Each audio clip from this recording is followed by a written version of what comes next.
One of the operators of One More Cash Charters. We run 3 offshore boats and 2 inshore boats, and this is my 25th year in business. In addition to that, I spent 9 years on the Mid-Atlantic Council representing New York on the recreational side of things. They are the federal management body that supposedly manages everything outside of 3 miles. I also spent 6 years as a legislative proxy on the Atlantic States Marine Fisheries Commission, and they manage everything inshore of 3 miles in state waters, primarily striped bass. So I know a little bit about striped bass, not just from my experience on the water, but from the... Okay, so I'm sure most of you guys know that striped bass are anadromous, meaning that they spawn in freshwater, spend their adult lives in saltwater. And just by looking at a chart, you could see that the biggest estuary on the East Coast is the Chesapeake Bay. So apparently 80% of our coastal stock comes from the Chesapeake. I've heard 90%, I've heard 60%, but I think 80% is what the managers reference the most, so that's what I'm going to go with. But this survey in the Chesapeake Bay, it's really nothing more than a seine survey taken in the same times in the same places every year. It's been happening since 1954, and it has been surprisingly accurate in forecasting coastal abundance 7-8 years out when those fish recruit into the coastal stock. So yeah, the Chesapeake is where most of our fish come from. And as you could see, really, let me see if my cursor works here. No, it doesn't. As you can see, most people are aware that the stock really kind of went off a cliff in the late 70s into the 80s. And we had a massive resurgence in the early 90s. Right when I came to New York was when the resurgence really started to happen. And that's kind of what got me into fishing. I came up here in the Coast Guard in the early 90s and really got addicted to striped bass, having come from that largemouth fishery on the Potomac. But we really started managing striped bass back in 1984 with the Atlantic Striped Bass Conservation Act, and that really kind of put ASMFC on the map as a management agency. It established a consistent management scheme, and the feds would hold the states accountable if they didn't follow what the group cooperated on and voted on. And if you didn't cooperate that, you would be declared out of compliance and they would shut the fishery down altogether. So it put some real teeth in management. Back before then, the states felt like if we don't kill all these fish, and other states are going to kill them. So in many cases, in many states, that resulted in a moratorium. Some states never did do a moratorium, but it was a very high size limit, 36 inches. And what that did is it addressed recruitment overfishing. And as a result, we had all these very good young of the year indices, which are kind of what we're enjoying now in the fishery we have now. And like I said in the film, oh, sure, I'm sorry. Like I said in the film, there's really more fish on the South Shore of Long Island than I've seen in the 25 years I've been doing this. I mean, some really extraordinary stuff has happened out there, and that's partly due to the Menhaden aggregations, but it's also because we have 5 or 6 good year classes kind of swimming along the coast right now. And as you could see, after 2003, we had 2005, 2011, 2014, 15, 2017, and 18. We had some really good year classes that got produced, and I think that's what we're seeing along the coast right now.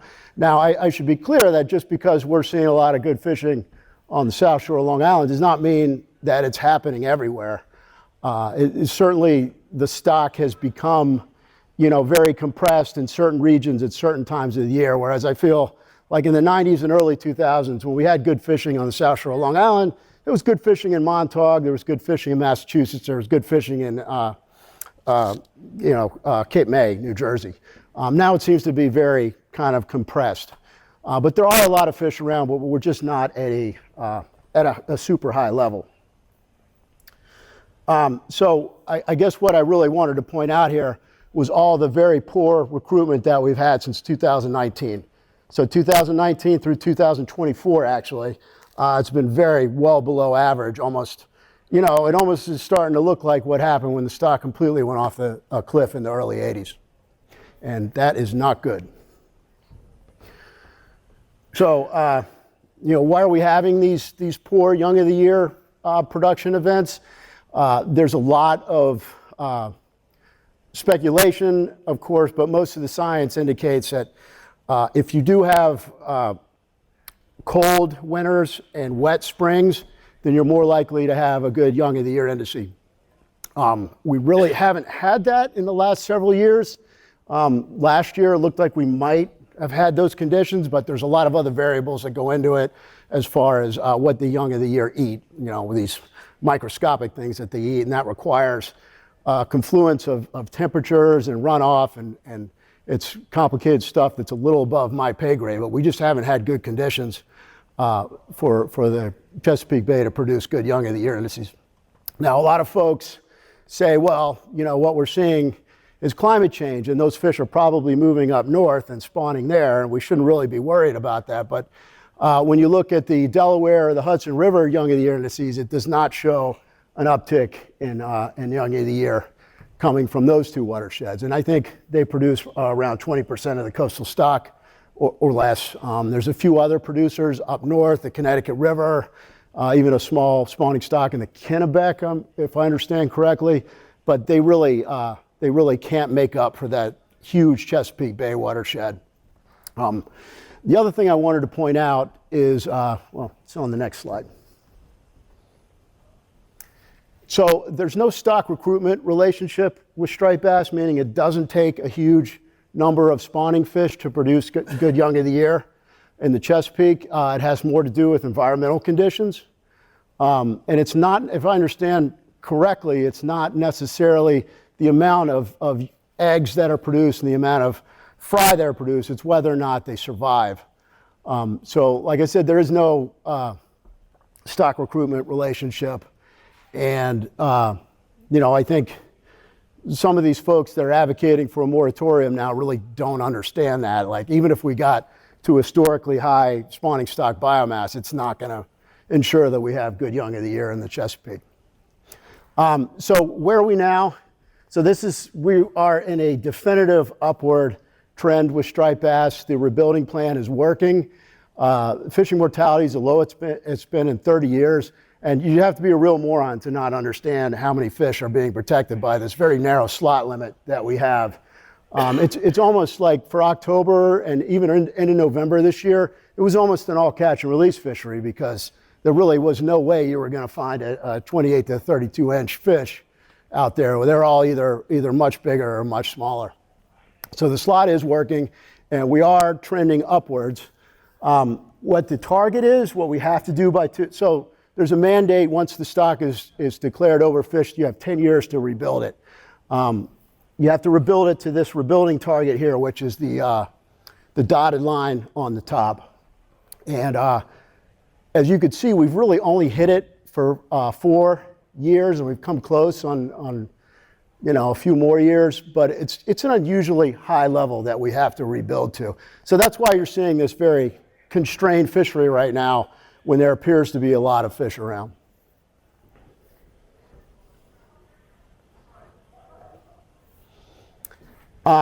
So I wanted to point, I know that there's a lot of folks, and particularly when I do these shows and we get on the subject of striped bass, people always tend to blame it on the commercial side of things. And that's understandable, especially when you see these big hauls and these big gill net hauls with hundreds of dead striped bass in there. And you want to think the commercial guys are really causing a lot of damage. But the truth is that they only account for about 10% of the fishing mortality on striped bass, which is a pretty small number. The recreational folks account for 90%. So when folks point the finger at commercial guys, it's just not true.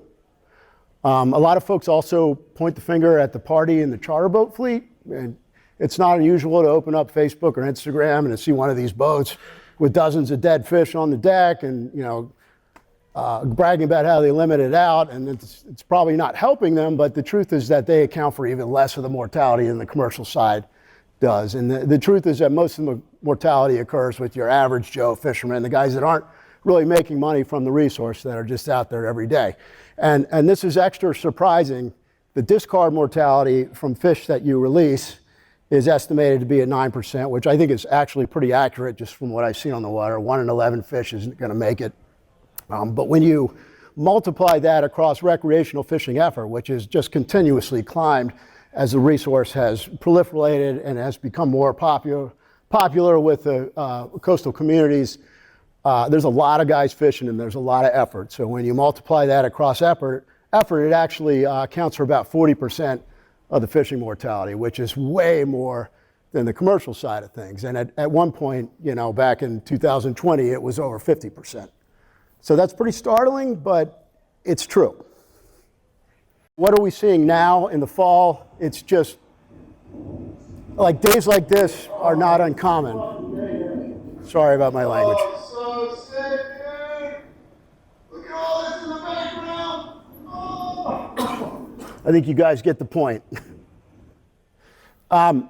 So I think I mentioned this, and there was a slide on it. Managers, we already really have a very constrained fishery with that small slot limit, and really the only other option, if we want to make it to that target by 2029, which is 10 years from when we discovered or when the board accepted the overfish designation, there's not really many other tools that we could use to constrain that fishery. So I think probably in the next few years, we're looking at least harvest closures, but also one thing that really terrifies me, honestly, is this no target closure that was really seriously discussed at the last board meeting. Kind of everybody had said, well, it's not going to happen, they can't enforce it. But the board seemed really intent on trying to address that discard mortality part of things. And that means you couldn't even go out there and fish for them. And like I said in the film, if I lose a few weeks off of each side of the season, it doesn't sound that bad to you guys, but I kind of need to make this work. I kind of have to have the whole season. And when you start talking about a month or something on each end, that'll probably put me out of business. And I think that's what they tried to focus on in the film, which I wasn't expecting, but it's also very true. So yeah, that's kind of where we are with striped bass right now. And the irony is we're facing these closures when there's more fish around than a lot of us have seen in a really long time. Do I agree with that way of managing things? Absolutely, I agree with science-based size and bag limits and even a no harvest closure. But I don't think that implementing a no target closure is going to really help anything, because there's going to be no compliance. You really can't enforce it, and it's really going to hurt the guides more than anybody else. So it's another thing for me to really lose sleep over, honestly. So anyway, that's it. That's kind of the rundown of what's going on with striped bass right now. I'm imagining a few of you guys have questions, so fire away. When you sit and talk about closure, do they take into account total economic activity of boat owners, rod and reel purchase, sandwiches in the deli? Is that so the question was about the economic impact of constraining recreational fisheries, and there's certainly been some science on that. And I know the American Sport Fishing Association, I think Stripers Forever did a economic analysis, and it's pretty clear that it's tremendously valuable, and that certainly it's more valuable than the commercial side of things. But I don't think the commission looks at dollar signs, really. And I suppose they do consider it, but they also want to protect historical fisheries. And I used to always get annoyed at Stripers Forever because they spend so much time and money trying to prove that the recreational fishing was worth so much more than the commercial side of things. But what they kind of leave out, and what I think the commission really does look at, is the cultural and historical significance of a commercial fishery. And 10 years ago, I would have said, screw those guys. We pull in more money than they do. But having sat at these various management bodies, you kind of understand that that's not the right way to think about things. I mean, you want a fishery where everybody can participate. That's really hard to do in this day and age when there's so many people targeting them. But I guess the short answer to that question is yes, they consider it, but it's not really a deciding factor on their management decisions. environmental water quality? How much money is going into that? That's way above my pay grade. I know that, so let's go back to the Chesapeake situation, because we're still trying to figure out really what's causing these I guess you would almost call it recruitment failure in the Chesapeake at this point. We've had 5 years or 6 years of poor recruitment. And even back when the stock went off a cliff in the 80s, folks were saying, well, it's water quality, it's water quality. And once they implemented those the moratorium in most states, but also very constraining regulations in other states, all of a sudden it bounced back. So it wasn't necessarily a water quality issue. The big question in my mind right now is not, I mean, honestly, you go behind JFK Airport where I fish in JFK, it's some of the dirtiest stuff you'll ever see, and striped bass are always back there. I think they're very resilient fish in that context. But I think that, you look at this, the big question in my mind is whether this is climate change that's causing these poor conditions in the Chesapeake to manifest themselves 6 years in a row, or whether or not it's some multi-decadal oscillation. There's some data that shows that maybe we're just seeing the same conditions that we saw during the last crash, and maybe this is just some sort of natural cycle. And that's what I want to think, because if it's climate change, I don't know. I think we're kind of screwed if that's the case, because we're not going to get these these very high young of the year production events anymore.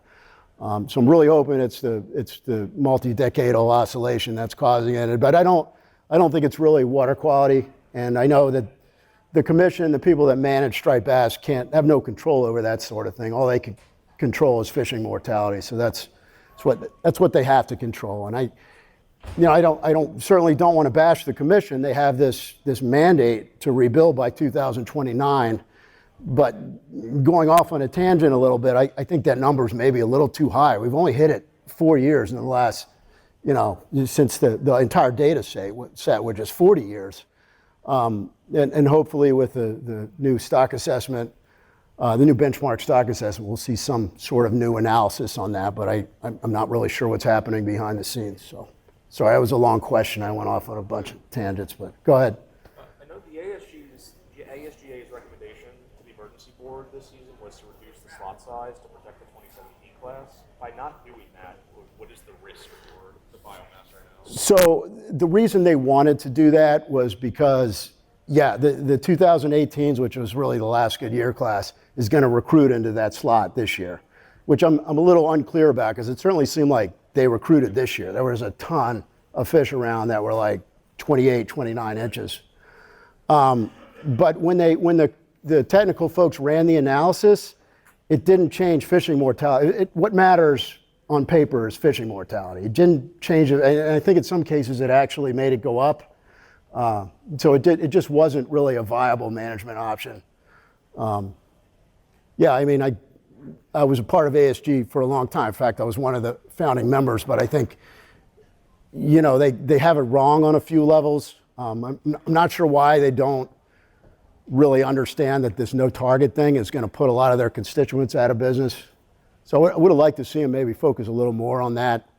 But it's good to see a group like that actually represents a part of the fishing community that benefits from conservation become like an active stakeholder. So certainly I'm not saying anything bad about that group, but that whole idea of, lowering the truth is that smaller fish are easier to catch. So when you kind of you make it below 28 inches, fishing mortality is going to go up just by nature because they're easier to catch. But anyway, I hope that was a good enough answer. So. So obviously, since they came out with the slot limit, there's a lot more bigger fish around. Mm-hmm. So are they looking to the possibility that maybe like in the Chesapeake, when they go down there, that there's not enough food for all those bigger fish? Could they be eating the smaller fish? Are they looking to that possibility? Yeah, I don't know. I don't think that's the case, really. It's not, like I said, there's no stock recruitment relationship, so it doesn't take a huge amount of big fish to produce a good year class. It's just, you just have to have enough of them to produce enough eggs that will survive through whatever conditions that you have. It does make sense to kind of hedge your bets and to have as much spawning biomass as you possibly can, but it's also not gonna, unless the environmental conditions change, it's not gonna help a whole lot. How much would you say the bunker reduction that had gone on for years is responsible for all these fish?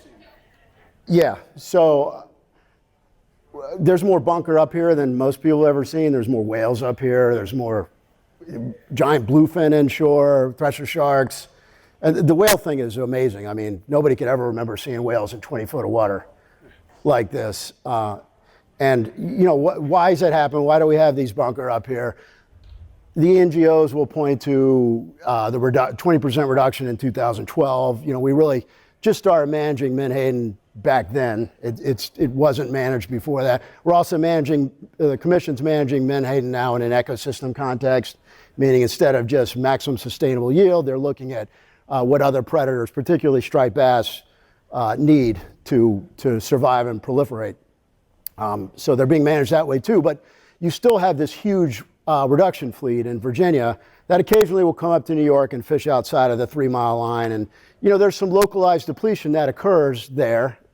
But overall, the Menhaden stock is doing very, very well. And that's mostly because of good recruitment conditions for Menhaden, whereas it's the opposite for striped bass. And generally, I'm sure there's some exceptions to this, but things that are anadromous, things that spawn inshore, like winter flounder or weakfish or striped bass, they're doing very poorly, whereas things that spawn offshore tend to be doing better with climate change. So yeah, I mean, a lot of people like to point to the reduction in Menhaden landings over the years, but I think it's more environmentally related. But yeah, man, the bunker is really what's driven a lot of the success that I've had over the last 10 years or so. John, Yep. anecdotally, it seems like 10 years ago, a couple of years around, front or back of 10 years ago, the striper fishing was really good out in Montauk. Mm-hmm. And it's kind of slowed down and it's gotten really good here. Yeah. Well, undoubtedly things have, yeah, it's changed, but I also think that things are happening later because everybody left Montauk in mid-October, and then all of a sudden the fish showed up in late October and stuck around all November, and they still had those big blitzes. It just wasn't in September like it used to be.